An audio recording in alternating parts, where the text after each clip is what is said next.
Hello students.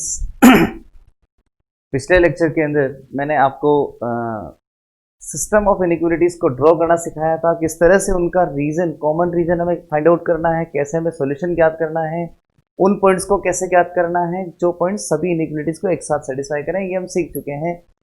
मैंने एक problem आपको घर पर सॉल्व करने के लिए दी थी, ध्यान आ चुका है आपको? ओके, उस होम असाइनमेंट को हम क्रॉस चेक कर लेते हैं, वेरीफाई कर लेते हैं। आप लोगों ने कर लिया होगा ये तो मुझे पूरा विश्वास है। तो बस फटाफट रजिस्टर खोल लीजिए, जहां पर आपने किया है हम टैली कर लेते हैं, आपने जो किया वो सही है या नहीं है, और क्विकली उन सारी बातों को रिवाइज भी कर लेते हैं जो हमने सीखी हैं, ताकि फिर हम और आगे बढ़ सकें। ओके, देखिए ये वो प्रॉब्लम है जो मैंने आपको पिछले लेक्चर के अंदर घर पर सॉल्व करने के लिए, प्रैक्टिस के लिए दी थी। तो इसके अंदर जो माइन्यूट सिचुएशन थी उन पर किस तरह से वर्क करना था मैं आपको सिखा चुका हूं। हम इसे फटाफट बनाकर आपके आंसर को क्रॉस चेक कर लेते हैं। इसे बनाने के लिए फर्स्ट ऑफ ऑल हम इस लाइन को ड्रॉ करेंगे, फ्रेम बना लेंगे, निर्देश तंत्र बनाकर X axis, Y axis. Further ये जो टर्म हमारे पास है, इस टर्म को इंटरसेक्ट, इस इनइक्वालिटी को हम इसके बाउंडिंग लाइन के द्वारा अगर हम यहाँ पर रिप्रेजेंट करना चाहें तो कैसे करेंगे? बाउंडिंग लाइन तैयार कर लें। x plus 2y is equal to 2000। इसे इंटरसेप्ट फॉर्म में चेंज करें, अंतःखंड रूप में चेंज करें। x के नीचे 2000 नजर आएगा और फिर y के नीचे हम लिखेंगे तो 1000 होगा, इज इक्वल टू 1। ये इसका अंतःखंड रूप बन चुका है। इसके अनुसार यहाँ पर पैमाना मान लीजिए, फ्रेम मान लीजिए, 1 सेंटीमीटर इज इक्वल टू 1000 हम ले सकते हैं। आप लोगों ने भी घर पर ऐसा ही कुछ किया होगा। ऐसा करने पर यहाँ मैं 1 और 1 सेंटीमीटर इस तरीके से मार्क कर देता हूँ। ये मेरे पास 2 सेंटीमीटर आ रहा है एक्स एक्सिस पर। 2000 यानी कि ये जो पॉइंट है ये 2000 और 0 को रिप्रेजेंट करने लग जाएगा। ऐसे ही वाई एक्सिस पर 1000, तो मैं यहाँ इतनी ही डिस्टेंस पर इस जगह पर ये 1000 मार्क कर देता हूँ। ये पॉइंट 0 और 1000 को रिप्रेजेंट करने लगेगा। इन दोनों पॉइंट्स को हम मिला देते हैं, ये हमने मिला दिया है। और इस तरह से जो सरल रेखा बनी, ये सरल रेखा, ये जो लाइन है, ये लाइन फर्स्ट इनइक्वालिटी के लिए हमने बना ली है। अब फटाफट हम इसका रीजन तय करें। दो पार्ट मिल चुके हैं, region with origin, region without origin. सब कुछ मैंने आपको पहले सिखाया हुआ है, 2-3 बार मैं आपकी प्रैक्टिस करवा चुका हूं। फिर से हम इसे देख रहे हैं। तो रीजन विद ओरिजिन यहां पर पुट करके देखिए, यहां 0 लिखेंगे, यहां 0 लिखेंगे। 0 प्लस 0 लेस देन 2000 बिल्कुल सही है, यानी कि 0 0 इसको सेटिस्फाई करेगा। तो हम कहेंगे कि इस इनइक्वालिटी का रीजन विद ओरिजिन होना चाहिए, अर्थात इस साइड में मुझे इसका रीजन मिल जाएगा। फर्दर देखें, हम इसे ड्रॉ करते हैं। इसे जब आप ड्रॉ करेंगे इंटरसेक्ट फॉर्म के अंदर, इसकी जो लाइन है x plus Y is equal to 1500 x upon 1500 plus y upon 1500 के रूप में हमारे सामने होगी ये लाइन। ये मुझे इक्वल इंटरसेप्ट दे रही है 1500 मेरे द्वारा कंसीडर किए गए फ्रेम के अनुसार 1.5 पर होना चाहिए। तो मैं यहां पर 1500,0 और ऐसे ही 1.5 यहां होना चाहिए। इस जगह पर इन दोनों को हम मिला लेते हैं।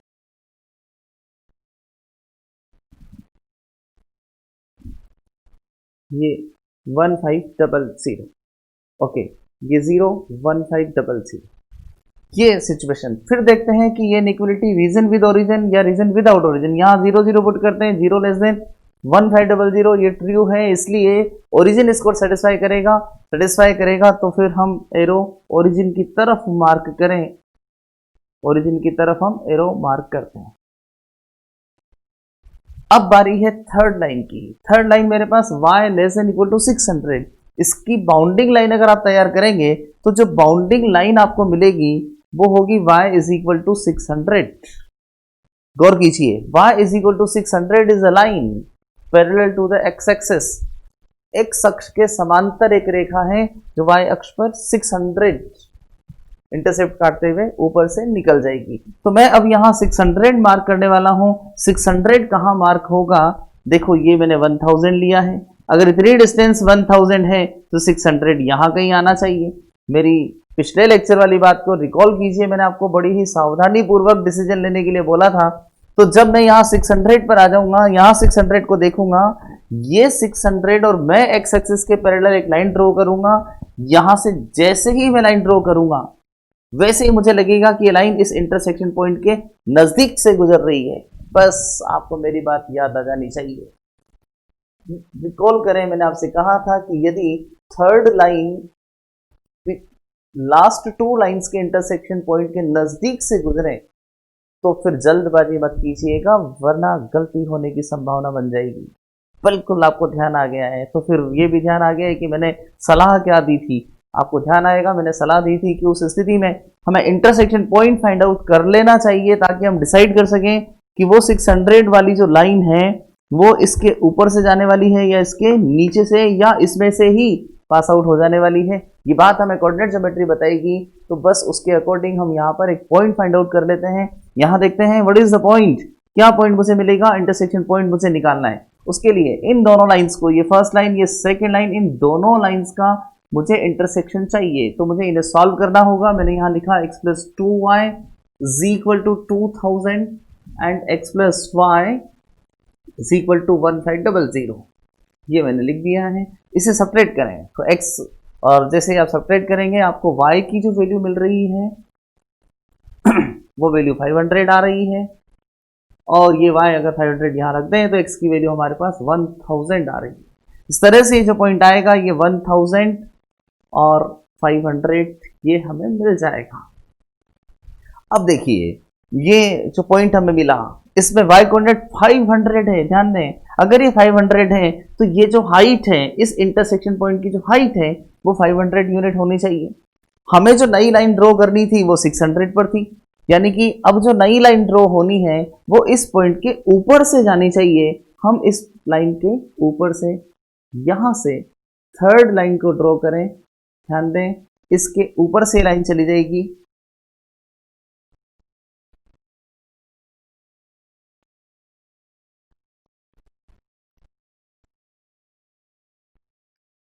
फटाफट अब बना लेते हैं। देखिए ये लाइन यहां से ऊपर से चली जाएगी। ये लाइन एक्स एक्सिस के पैरेलल लाइन और ये y = 600 को रिप्रेजेंट करेगी 500 से ऊपर, इस इंटरसेक्शन पॉइंट से ऊपर। तो ये एक बहुत अच्छा तरीका है जिससे हम गलती करने से बच सकते हैं। अगर हम इसको कैलकुलेट किए बिना ही इस काम को कर देते तो पूरी संभावना इस बात की बन जाती कि लाइन गलती से थोड़ा सा भी नीचे से या इस इंटरसेक्शन पॉइंट से पास आउट हो जाती या नीचे से पास आउट हो जाती तो हमारा डायग्राम गलत हो जाता और जो कॉमन फील्ड निकलना था वो कॉमन फील्ड गलत हो जाता और हम गलती करने की किसी संभावना को छोड़ना नहीं चाहते। ओके, तो इसलिए इन सारी बातों को हमने सीख लिया है और बहुत अच्छे से समझ भी लिया है। जिसने भी ये डायग्राम इसी तरीके से बनाया है वो बिल्कुल सही है। मैंने इस बात को थोड़ा और आगे बढ़ाया था। मैंने आपसे कहा था कि इसके सारे जो कॉमन रीजन है उस कॉमन रीजन के सारे इंटरसेक्शन पॉइंट, जो पॉलीगन मिलेगा उसके इंटरसेक्शन पॉइंट निकालिएगा, वर्टिसेस निकालिएगा, वो फाइंड आउट कीजिएगा। तो हम देखते हैं यहाँ कॉमन रीजन क्या है और वर्टिसेस क्या है। ये जो लाइन हमने ड्रॉ की y = 600, ये इस वाली इनइक्वलिटी से रिलेटेड है। y <= 600 ऑब्वियस है, 600 <600 नीचे की तरफ होगा, तो y <600 हमने नीचे की तरफ मार्क कर दिया है। अब ये x > 0 y > 0 आपको याद आ चुका है, हमने फर्स्ट क्वाड्रेंट के लिए शो किया था। तो ये फर्स्ट क्वाड्रेंट को शो करता है, इसलिए हम फर्स्ट क्वाड्रेंट में इन सबका कॉमन रीजन निकालने वाले हैं, इन सबका उभयनिष्ठ क्षेत्र निकालने वाले हैं। उभयनिष्ठ क्षेत्र ध्यान से निकालते हैं फर्स्ट क्वाड्रेंट के अंदर। तो ये इनइक्वलिटी कहती है कि आपको इधर रहना है, ये इनइक्वलिटी कहती है आपको इधर की तरफ, और ये वाली इनइक्वलिटी बताती है नीचे की तरफ। अगर ऐसा है तो फिर कॉमन रीजन फर्स्ट क्वाड्रेंट में हमें ये मिलता है, फर्स्ट क्वाड्रेंट में ये कॉमन रीजन मिलता है। से O बोल रहे हैं, इसे हम A मान सकते हैं, यहाँ B मान लेते हैं और यहाँ पर C, और ये जो पॉइंट है ये पॉइंट D पॉइंट हम बोल देते हैं। इस तरीके से ये पॉइंट हमारे पास आ जाते हैं। अब जो कॉमन रीजन है, उभयनिष्ठ क्षेत्र जो है, वो उभयनिष्ठ क्षेत्र हमारे पास इस तरीके से ये मिल जाता है। आई थिंक बिल्कुल आपको अच्छे से ये बात समझ में आ गई है। इनके जो वर्टिसेस हैं 1 2 3 4 5 हमने नाम दे दिया है ओ ए बी सी डी। इनके कोऑर्डिनेट्स अगर हम निकालने की बात करें तो हम कोऑर्डिनेट्स भी निकाल सकते हैं। ओ के जो कोऑर्डिनेट्स हैं वो तो हमें पता ही है, हम ओ के कोऑर्डिनेट्स लिख सकते हैं 0 0। चलिए ओ के बाद जो पॉइंट हमारे पास है वो है ए के जो पॉइंट है वो 15000, ये ए पॉइंट मेरे पास 15000, 0। इसके बाद अगर हम बी पॉइंट की बात करते हैं तो B point is the intersection of the second line and first line. तो ये फर्स्ट और सेकेंड लाइन का इंटरसेक्शन है। फर्स्ट और सेकेंड लाइन का इंटरसेक्शन मैंने अभी अभी निकाला था, वो पहले से निकला हुआ है, ये हमने निकाल रखा है, तो ये हो जाएगा 1000,500। चलिए इसके बाद बात करते हैं सी पॉइंट की। जो सी पॉइंट है आप पाएंगे कि ये सी पॉइंट इंटरसेक्शन है कौन सी लाइन का, इस third line y is equal to 600 का, थर्ड लाइन, और यहां आकर के देखें किसका इंटरसेक्शन है। इस जगह पर हमें फर्स्ट लाइन नजर आ रही है, ये फर्स्ट लाइन और ये थर्ड लाइन, इनका इंटरसेक्शन पॉइंट सी है। तो इनका इंटरसेक्शन पॉइंट, इन दोनों को सॉल्व कर लिया जाए। इन्हें आप सॉल्व करेंगे तो y कोऑर्डिनेट तो 600 ही होगा, तो y कोऑर्डिनेट 600, यानी कि मैं सी में y कोऑर्डिनेट 600 लिख दूं। ये मैंने 600 लिख दिया है, और इसके साथ x कोऑर्डिनेट निकालने के लिए ये 600 यहां पुट कीजिए, तो यहां 600 लिखेंगे, उधर की तरफ जाकर वो हमें 900 दे देगा। तो ये मेरे पास 900 x कोऑर्डिनेट है। ये c के कोऑर्डिनेट्स मेरे पास आ जाएंगे 900 एंड 600। आई एम सॉरी, ये मुझे इन दोनों से निकालना है, ये फर्स्ट लाइन और ये थर्ड लाइन है, मुझे इससे और इससे ज्ञात करना है। देखिए आई एम चेंजिंग इट, मैं इसे चेंज कर रहा हूं, ध्यान से देखिए, केयरफुली हमें पॉइंट डिसाइड करना है। ये सी पॉइंट है, देखना है किसके इंटरसेक्शन से बना, ये फर्स्ट लाइन और थर्ड लाइन के इंटरसेक्शन से बना। फर्स्ट लाइन ये देता है, थर्ड लाइन ये देता है, यानी कि x plus 2y less than equal to 2000 और y is less than equal to 600। हम यहां सॉल्व कर लेते हैं। देखिए ये दोनों लाइंस मैंने लिखी, y इज इक्वल टू 600। इन्हें सॉल्व करके वैल्यू निकाल लेते हैं। जब आप इन्हें सॉल्व करेंगे तो y की वैल्यू तो 600 ही रहेगी। 600 यहाँ पुट कीजिए, 600 यहाँ पुट करने पर ये 1200 होकर उधर जा करके आपको पॉइंट देगा 800। तो हमारे पास अब जो पॉइंट आएगा, C जो पॉइंट आएगा वो 800 और 600 आएगा। ये C पॉइंट आ चुका है। बारी है D पॉइंट की। देखिए D पॉइंट y एक्सिस पर है, किसकी वजह से बना, थर्ड लाइन की वजह से। थर्ड लाइन यहाँ पर y कोऑर्डिनेट मुझे 600 देने वाली है, x कोऑर्डिनेट मुझे 0 देने वाली है। तो फिर इस तरह से जो D पॉइंट है वो हो जाता है 0 600। ये इसके सारे वर्टिसेस हैं जिन्हें कैलकुलेट करने का तरीका मैं आपको सिखा चुका हूं। तो आई थिंक अब तो बिल्कुल हम इसको अच्छे से सीख गए हैं, अब कोई कमी नहीं बची है, हम इसको अब काम में लेने की स्थिति में आ चुके हैं। लीनियर प्रोग्रामिंग प्रॉब्लम्स को सॉल्व करते समय इस तरह के ग्राफ्स हमें बनाने होंगे और उसकी सहायता से लीनियर प्रोग्रामिंग प्रॉब्लम्स को सॉल्व करना होगा। अब हम टॉपिक को आगे बढ़ाने की स्थिति में हैं, आगे बढ़ाते हैं। देखिए ओके, एक बार आप वेरीफाई कर लीजिए, आपने जो आंसर्स निकाले थे वो यही थे। अगर ये नहीं थे तो फिर अभी जैसे मैंने आपको सिखाया आप उसकी सहायता से वापस ग्राफ को ड्रॉ कर लीजिए। आपके पास सुविधा है, आप वीडियो को वापस बैक ले जा करके देख सकते हैं, देख करके वापस इस ग्राफ को बना सकते हैं। पूरा ग्राफ मैंने बना दिया है। एरर लेस वर्क कीजिए, गलतियां कम से कम हो या बिल्कुल भी ना हो ऐसी कोशिश कीजिए। ओके, हम बढ़ते हैं अब आगे लीनियर प्रोग्रामिंग प्रॉब्लम्स की तरफ।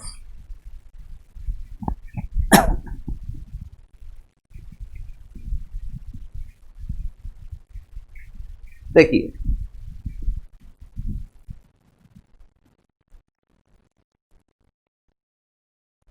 लीनियर प्रोग्रामिंग प्रॉब्लम्स,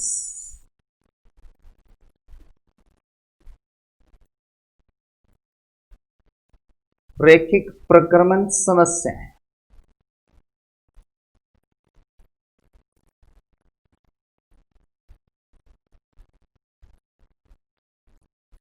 क्या होती है ये और कैसी होती है, इस पर हम 2 मिनट बात करते हैं।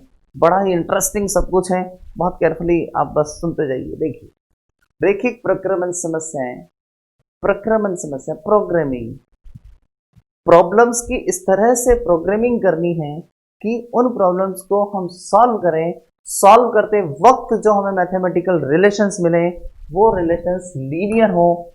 ऐसी जो प्रॉब्लम्स हैं वो लीनियर प्रोग्रामिंग प्रॉब्लम्स हैं।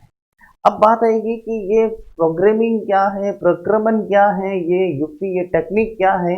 आज हम इसका इंट्रोडक्शन शुरू कर रहे हैं। देखिए क्या होता है, मेरे जो स्टार्टिंग के लेक्चर्स थे वहां पर मैंने आपको काफ़ी सारी बातें बताई हैं।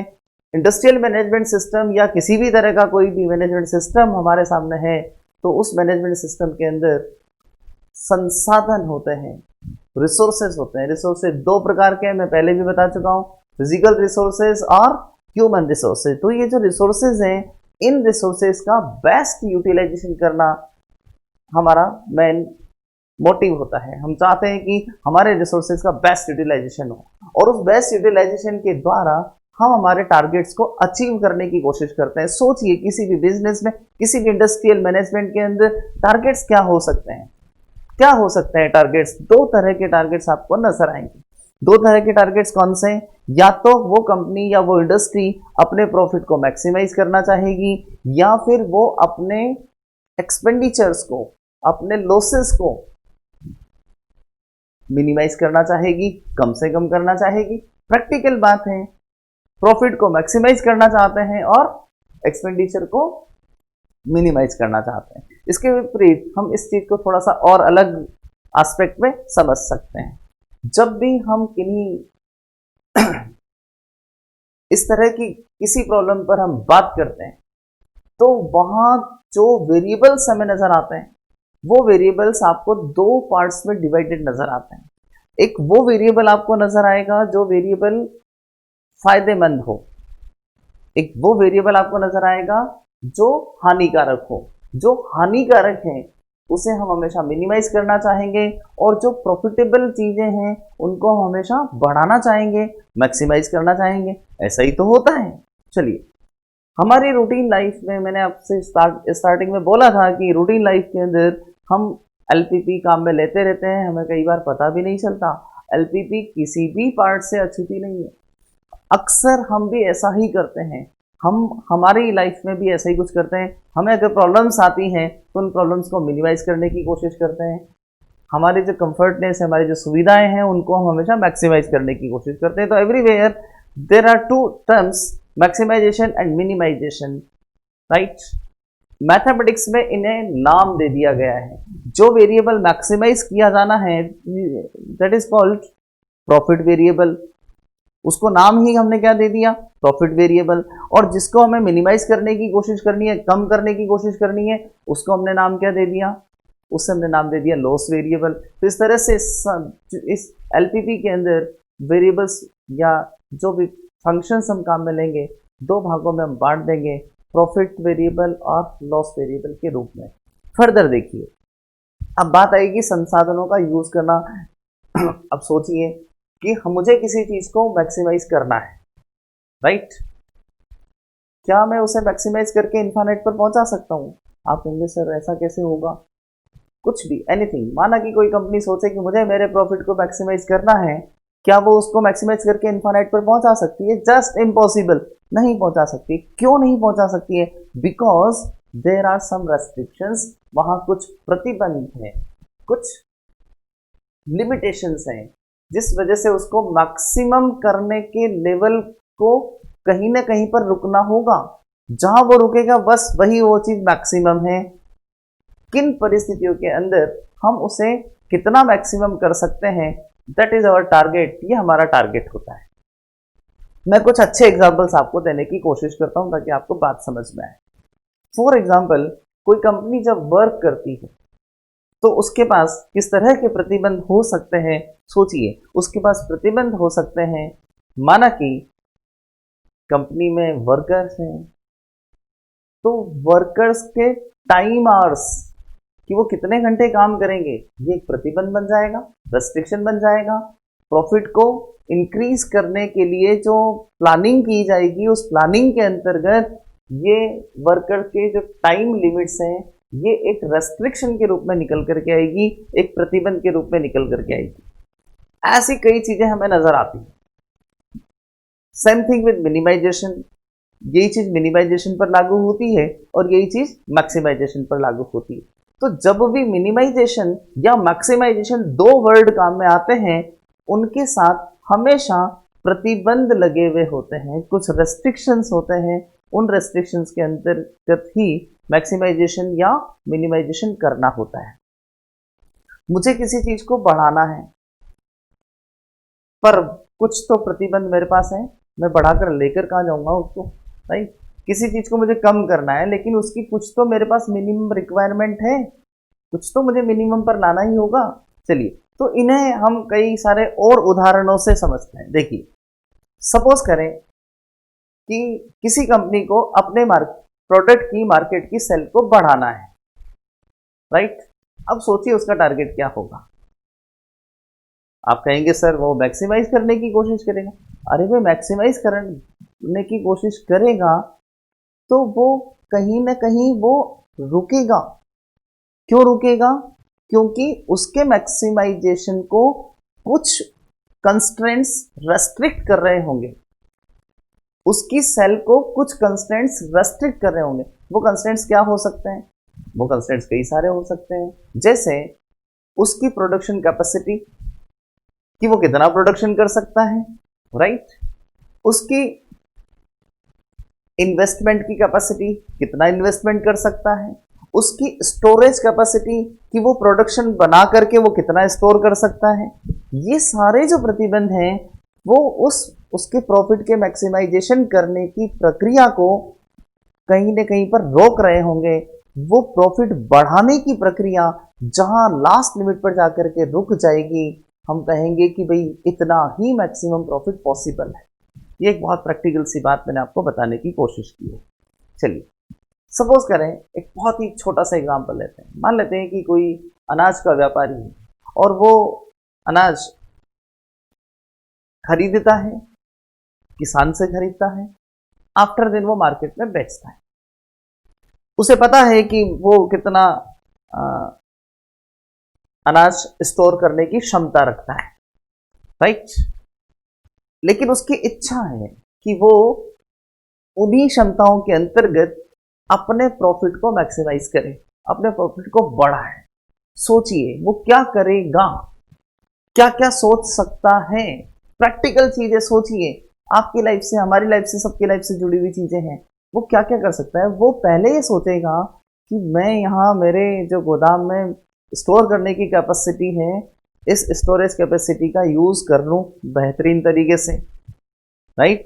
फिर मेरी जो परचेजिंग कैपेसिटी है, मैं उस परचेजिंग कैपेसिटी के अकॉर्डिंग परचेजिंग कर लूँ, राइट। कितना मैं परचेज कर सकता हूँ मुझे पता है, फंड कितना है मेरे पास, मैं उतना परचेज कर सकता हूँ, राइट। फिर उसके बाद फर्दर मोर आगे और क्या सोच सकता है? वो ये सोच सकता है कि उन्हीं रुपयों से जो उसके पास अवेलेबल है, वो जो फंड, जो बजट अवेलेबल है, उसी बजट में वो गेहूं खरीदे या चावल खरीदे। Try to understand. स्टोर करने के लिए तो फिक्स जगह है, वो चाहे गेहूं स्टोर करे चाहे चावल स्टोर करे। तो अब उसे क्या देखना होगा? उसे देखना होगा कि चावल में ज्यादा बेनिफिट हो रहा है या गेहूं में ज्यादा बेनिफिट हो रहा है, या मेरे पास जो फंड है उस फंड के अकॉर्डिंग मेरे लिए गेहूं खरीद पाना पॉसिबल है या चावल, या कुछ मात्रा में गेहूं या कुछ मात्रा में चावल। आई थिंक आपको पूरा सिनेरियो समझ में आ गया है। वो जब इन चीजों पर दिमाग लगाएगा और यदि वो डिसाइड नहीं कर पाया तो मैथमेटिक्स डिसाइड करवाएगी कि उसको कितना गेहूं खरीदना चाहिए, कितने चावल खरीदने चाहिए, ताकि उसकी स्टोरेज कैपेसिटी का मैक्सिमम यूटिलाइजेशन हो जाए। जितना वो बजट रखता है उस बजट का मैक्सिमम यूटिलाइजेशन हो जाए, बेस्ट यूटिलाइजेशन हो जाए, और उसका जो होने वाला प्रॉफिट है वो प्रॉफिट हम उसका मैक्सिमाइज करवा दें। कि आपके जो रिसोर्सेज थे उन रिसोर्सेज से आप जितना प्रॉफिट निकाल सकते थे, हमने वो प्रॉफिट मैक्सिमम करवा दिया है। तो ये काम होता है ऑपरेशंस रिसर्च की टेक्निक्स का, लीनियर प्रोग्रामिंग प्रॉब्लम्स का, ये मेन मोटिव होता है। ओके, आई थिंक अब एक जनरल आइडिया आपके दिमाग में बन गया है। अब यहाँ कुछ 5 मिनट के लिए हमें एक दो बातें और साथ में कर लेनी चाहिए। देखिए, व्हेनेवर, जब कभी भी हम इस तरह की ऑप्टिमाइजेशन की बातें करते हैं, मैक्सिमाइजेशन की बात करते हैं, मिनिमाइजेशन की बात करते हैं, यहाँ दो वर्ड्स, दो शब्द डेवलप होते हैं। बहुत ध्यान से बात सुनना, मैं बहुत ही एक्स्ट्राऑर्डिनरी एक्सक्लूसिव बात आपको बता रहा हूं। वो दो वर्ड कौन से? वो दो वर्ड क्या? वो दो शब्द हैं, वो दो वर्ड हैं, उपलब्धता और आवश्यकता। क्या वर्ड मैंने बताए? उपलब्धता, अवेलेबिलिटी। दूसरा वर्ड मैंने क्या बताया? आवश्यकता, रिक्वायरमेंट, है ना। ये दो वर्ड्स आपको हमेशा डेवलप होते हुए नजर आएंगे। क्या है ये दो शब्द और किस तरह से? कुछ उदाहरणों की सहायता से हम समझते। जैसे अभी अभी मैंने आपको एक अनाज के व्यापारी का उदाहरण दिया। वो किस तरह से सोच रहा था? वो सोच रहा था कि what are the available resources, मेरे पास अवेलेबल रिसोर्सेस क्या है। अवेलेबल रिसोर्सेस क्या है का मतलब, मैं कितना यहां पर स्टोर कर सकता हूं, मैं कितना अनाज खरीदने की कैपेसिटी रखता हूं, मेरे पास कितना फंड अवेलेबल है। देखो बार बार वर्ड शब्द निकल के आ रहा है ना, अवेलेबल। मेरे पास कितना फंड अवेलेबल है मैं, ताकि मैं अनाज खरीद सकूं। तो these things shows the availability. ये सब चीजें अवेलेबिलिटी को शो कर रही हैं। अब हम इसके दूसरे एस्पेक्ट पर बात करते हैं, रिक्वायरमेंट, आवश्यकता। ये आवश्यकता क्या चीज है और ये कब डेवलप होती है और कहाँ काम में आती है? देखो, समटाइम्स मान लेते हैं कि कोई प्रोडक्शन कंपनी है। अब उस प्रोडक्शन कंपनी ने, मान लेते हैं कि कोई टायर बनाने वाली कंपनी है, मैं ऐसे एक आर्बिट्रेरी एग्जांपल कंसीडर कर लेता हूँ। और उस टायर बनाने वाली कंपनी ने किसी कार बनाने वाली कंपनी से टाई अप कर लिया, अनुबंध कर लिया। कार बनाने वाली कंपनी ने टायर बनाने वाली कंपनी को कॉन्ट्रैक्ट दे दिया कि आपको इतने टायर की सप्लाई करनी है एवरी मंथ, प्रत्येक महीने में आपको इतने टायर की सप्लाई करनी है। मैं मान लेता हूं उदाहरण के तौर पर कि 1000 टायर्स की सप्लाई करनी है, राइट। अब जो प्रोडक्शन कंपनी है उसकी रिक्वायरमेंट बन गई, उसकी आवश्यकता बन गई। क्या आवश्यकता बन गई? उसकी आवश्यकता बन गई उसको 1000 टायर का प्रोडक्शन करना ही होगा। कम से कम 1000 टायर का प्रोडक्शन जरूरी हो गया, आवश्यकता हो गई। वो ज्यादा कर ले कोई बात नहीं, उसको 1000 टायर की सप्लाई करनी है, वो 1200 टायर का प्रोडक्शन कर ले कोई बात नहीं, लेकिन 1000 टायर की तो आवश्यकता बन गई। तो आप ये पाएंगे कि इस तरह की प्रॉब्लम्स के अंदर आपको हमेशा लैंग्वेज में दो वर्ड्स नजर आएंगे। कहीं पर अवेलेबिलिटी नजर आएगी और कहीं पर रिक्वायरमेंट नजर आएगी। तो ये अवेलेबिलिटी और रिक्वायरमेंट का जो कॉम्बिनेशन है, ये कॉम्बिनेशन किस तरह की मैथमेटिकल रिलेशनशिप्स को डेवलप करेगा, कब किन किन जगहों पर किन किन सिचुएशंस में रिक्वायरमेंट होगी, किन सिचुएशंस के अंदर अवेलेबिलिटी होगी, कैसे आइडेंटिफाई करेंगे, कैसे मैथमेटिकल फॉर्मेशन करेंगे, ये सब कुछ हमें सीखना है इसी पेपर के अंदर, but in the next lecture. Okay, thank you so much. Next lecture में हम इसी को कंटिन्यू करते हैं। मुझे उम्मीद है कि आपको अब इंटरेस्ट आने लगा है, राइट। Okay, thank you.